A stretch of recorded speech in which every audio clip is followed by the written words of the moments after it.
세례 받으시고 시험 받으신 예수님이라는 제목으로 하나님의 말씀 전하겠습니다. 자, 마가복음의 내용은 굉장히 빠르게 진행이 됩니다. 세례 요한이 등장하여 예수님을 소개하더니 곧바로 예수님이 등장하십니다. 자,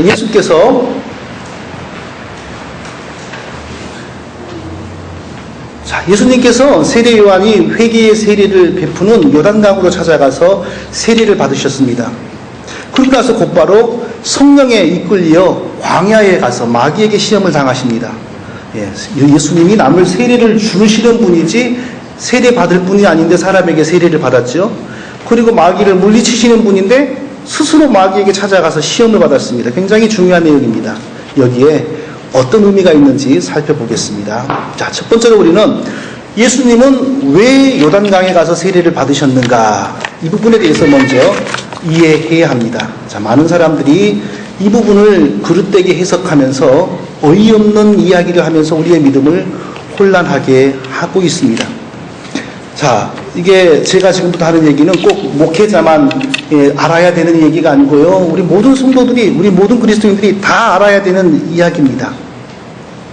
자, 우리가 예수님을 믿음에 근거하여서 우리가 성령 하나님을 모시게 됩니다.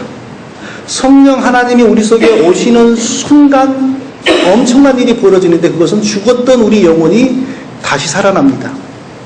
죽었던 우리 영혼이 다시 살아나는 것을 두 글자로 중생, 영어로는 born again이라고 하는데, 우리가 성령을 받는 근거는 오직 예수 그리스도의 십자가를 믿음으로 말미암는 것입니다.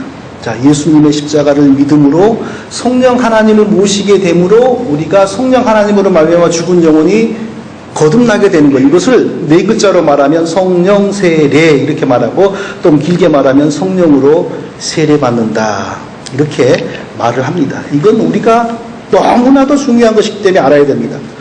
모든 진실한 그리스도인들은 다 성령 세례를 받은 것입니다.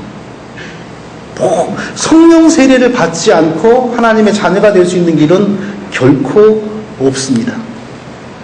그런데 문제는 무엇이 성령 세례 받은 증거입니까? 라고 하는 질문인데, 자, 우리 바른 성도들과 바른 목회자들의 대답은 한 가지뿐입니다. 참된 믿음, 진실한 믿음, 성경적인 믿음, 그리고 그 믿음이 삶에 온전하게 적용되어져서 성경적으로 살아가는 그 모습이 바로 성령 세례 받은 것입니다. 그 외에 다른 어떤 현상이나 어떤 체험이나 이런 것으로 이야기하면 결코 우리가 바른 신앙생활을 할 수가 없습니다. 그러므로 자, 어떤 사람이 아무리 입술로 주여 주여 하나님 아버지 하고 팔을 들려서 기도하고 내려서 기도하고 금식하면서 기도하고 단기 선교를 다니고 할지라도, 그러나 성령으로 말미암아서 진실한 신앙이 생기지 않고 참된 믿음이 생기지는 않는다, 만일에 그 사람 속에는 성령이 안 계시다고 우리가 결론을 내릴 수 있는 것입니다. 왜냐하면 성령님이 하시는 가장 중요한 일은 우리를 예수 그리스도를 알게 하시고 예수 그리스도를 진실하게 믿게 하시고 성경의 말씀을 따라가게 만들어주시는 분이기 때문에, 그것을 위해서 우리에게 오기 때문입니다. 자, 결코 그러니까 성령 세례 없이는 믿음의 작품이 나올 수가 없는 것이죠. 근데 이런 성경적인 사실을 왜곡하여서 우리를 혼란하게 만드는 이론들이 많이 퍼져 있습니다. 예수님 믿고 다 구원받았지만, 그러나 그 중에 소수가 특별하게 성령 세례를 받아서 능력을 받는다, 이런 이론들이 엄청나게 많이 퍼져 있습니다. 우리 주변에 그런 거 믿는 사람들이 굉장히 많습니다. 그러나 분명하게 말씀드리지만 그것은 성경이 아니고 기독교가 아닙니다. 우리 지역의 한 교회의 한 성도가 자기 목사님에게 실제로 했던 얘기입니다. 그래서 그 교회 성도가 기가 막혀서 뭐라고 자기는 아닌 것 같은데 지식이 없어서 설명을 못했다면서 나한테 물었습니다. 무슨 내용이냐면, 그 성도가 자기 교회 목사님을 향하여 뭐라고 그랬냐면, 목사님은 목사님이 돼가지고 어떻게 성령 세례도 못 받습니까? 그래가지고 어떻게 목회를 합니까? 이런 얘기를 한 거예요. 그래서 제가 물었어요. 그럼 그분은 도대체 뭘 가지고 성령 세례를 이야기하던가요? 뭐 성령 세례를 받으면 뭐가 어떻다고 하던가요? 그랬더니 역시나 나오는 얘기가 방언을 한답니다. 방언을 하기 때문에 성령 세례를 받은 것이랍니다. 이렇게 대답을 했다는 것입니다. 근데 사실 제가 그분을 알거든요. 그 신앙 스타일이 결코 칭찬할 만은 못합니다. 성령 세례란 한 사람이 거듭나게 하여 하나님의 자녀가 되게 만들어주시는 하나님의 너무나도 소중한 선물입니다. 예, 우리의 노력이나 공로나 근거로 할 수 있는 것이 아니고 오직 예수 그리스도의 십자가를 믿음으로 얻을 수 있는 하나님의 은혜입니다. 하나님의 은혜가 임하지 않으면요, 제가 요즘에 이런 얘기를 자꾸 하는 것 같은데 중요하니까, 아무리 십자가를 눈앞에 걸어놓고 그 앞을 1000번 10,000번을 지나가도 십자가를 믿어질 마음이 안 생깁니다. 하나님의 은혜가 임할 때에 저 십자가에서 예수님이 왜 죽었지? 그 흘리신 피의 의미가 뭐지? 하고 생각이 되고, 거기서 죽으신 분이 나를 대신하여 죽었구나 하는 마음이 생겨서 예수님을 나의 구주로 영접하게 됩니다. 예. 그런 이 하나님의 은혜가 임하지 않으면요, 자기 아내가 30년을 진실하게 믿지만 남편은 끝내 예수님에게 관심이 안 갑니다. 목사의 옆집에서, 선교사의 옆집에서 10년을 살아도 아무리 전도해도 귀에 전혀 들어오지 않습니다. 하나님의 은혜입니다. 하나님의 은혜가 임해야만 십자가를 믿을 마음이 생기기를 시작하는 것입니다. 은혜가 임하여 십자가를 믿는 마음이 생기는 순간 그 사람의 죄가 사하여집니다. 그리고 죄가 사하여진 그 사람의 몸속으로 성령 하나님이 들어가시는 것입니다. 이것이 바로 성령 세례죠.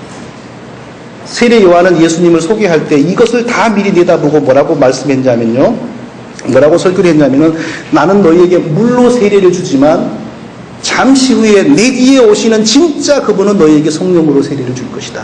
이렇게 설교를 했어요. 성령 하나님을 우리가 모시게 되면 그 순간부터 우리가 어떻게 변하냐면요, 똑같은 사람인데 우리의 몸이 하나님을 모시는 템플, 성전이 되는 겁니다. 그래서 사도 바울은 너희 가운데 거하시는 하나님의 성전된 것을 모르느냐 그랬습니다. 얼마나 놀라운 비밀인지 모릅니다. 이것이 바로 성령 세례입니다. 구약시대의 하나님은 돌로 지어진 성전, 가장 깊은 곳에 지성소라고 하는 곳에만 계셨는데, 신약시대 예수 그리스도의 피를 믿는 성도들의 몸속에 하나님이 오신 거예요. 너희가 너희 하나님을 모시고 있는 성전인 것을 알지 못하느냐. 구약시대에 항상 하나님이 말씀하신 게 뭐냐면은, 내 소원은 나는 너희의 하나님이 되는 것이고 너는 내 백성이 되는 것이다. 내가 너희 가운데 거하면서 너희의 하나님이 되고 너희는 내 백성이 되는 것이다. 이게 구약시대의 하나님의 가장 중요한 소원인데, 예수님의 십자가와 십자가를 믿음으로 성령 받음으로 말미암아 이루어지는 겁니다. 근데 놀라운 사실은 한번 이 성령님이 오시면요, 절대 떠나는 법이 없습니다. 그 사람이 이런 죄에 빠지고 이런 마음에 어떤 잘못된 마음이 들어오고 이런 유혹을 받는다고 해서 성령님이 실망하고, 아이고 너 실망했다, 너 그러면 나는 같이 못한다고 떠나가시는 법이 없습니다. 한번 은혜에 근거하여서 성령님이 임하면 그 사람이 죽어서 천국 가는 순간까지 성령님은 떠나지 않습니다. 이것을 보고 성경은 뭐라고 설명하냐면, 성령으로 인을 치신다. 뜨거운 쇠로 도장을 만들어서 활활 타오르는 장작불에 뜨겁게 이렇게 데펴가지고, 그리고 자기 가축들의 엉덩이에 이렇게 도장 찍는 장면이 서부 영화에 나오지 않습니까? 마치 그게 바로 인을 치는 거거든요. 성령으로 인을 치는 겁니다. 자, 이와 같은 우리가 놀라운 하나님의 은혜와 선물을 받은 것입니다. 성령을 모시는 사람들이 된 겁니다. 그런데 이런 주장과 이론을 변개해가지고 이렇게 구원받은 사람들도 별도로 따로 능력을 주는 성령의 세례를 받아야 한다 하고 이런 것을 믿으면서, 그리고 심지어는 자기 목사에게까지 어째서 목회하는 분이 성령 세례를 못 받았습니까? 이런 말을 하는 참담한 일들이 벌어집니다. 그 뭐가 성령 세례입니까? 방언이라고 하는 것이 성령 세례죠. 완전히 비기독교이고 이건 성경이 아닙니다. 그 방언, 사람들이 말하는 방언이라고 하는 것은, 제가 자꾸 이런 얘기를 하는데, 성경에서 말하는 방언의 특징과 일치되지가 않습니다. 그리고 오히려 힌두교에서도 나오지요, 무슬림에서도 나오지요, 불교에서도 나오지요, 스님들도 하지요. 그러면은 예수님이 세례 요한에게 찾아가가지고 겸손하게 세례를 받은 것은 도대체 무슨 의미일까요? 그리고 예수님이 세례받을 때 하늘에서 성령이 비둘기처럼 예수님에게 임하고, 그리고 하늘에서 아버지 하나님의 음성이 너는 나의 사랑하는 아들이라, 이런 음성이 들린 것은 무슨 뜻이겠습니까? 사람이 되신 예수 그리스도께서 우리와 동일한 사람 속으로 오시어서 우리를 위하여 더욱더 낮아지는 일입니다. 우리의 모든 사람의 죄를 그 자신에게 이렇게 전가하는 일입니다. 구약시대에 제사를 드릴 때요, 소나 양으로 제사할 때 제사 드리는 사람은 어떻게 하냐면 그 동물을 죽이기 직전에 제사장의 입회하에서 자기의 손을 그 죽을 짐승 위에 머리에 올립니다. 안수합니다. 그 안수의 의미는 다른 것이 아니고 나의 더러운 죄를 전부 이 양에게 보냅니다. 그 뜻이에요. 그러니까 나의 죄를 전부 양에게 보내고 나서 양을 죽입니다. 그리고 그 피를 하나님께 드리고 그 몸을 불태우는 겁니다. 예수님도 십자가 사역을 하시는 바로 그날 첫날 세례 요한의 손을 통하여 우리의 죄를 전부 자기 몸으로 받는 일을 하셨던 것입니다. 그러니까 메시아의 사역을 시작하는 거예요. 이런 중요한 의미가 있는데 무슨 능력을 받고 이런 소리를 한단 말입니다, 사람들이. 그리고 그때 예수님이 메시아로서 우리를 구원하시는 사역을 시작하는 그날 성령 하나님도 비둘기처럼 예수님께 오시고 성부 하나님도 함께 그 자리에서 나타나셔서 함께 세 분이 축하하시면서 메시아의 구원 사역을 시작하게 된 것입니다. 우리가 이런 모습을 통하여 느껴야 한다면 오히려 우리가 우리처럼 낮아지며 우리의 있는 모습을 그대로 받아주시는 예수님의 사랑을 느끼고 그 은혜를 느껴야죠. 무슨 따로 능력을 받아야 하는데 이런 소리를 합니까?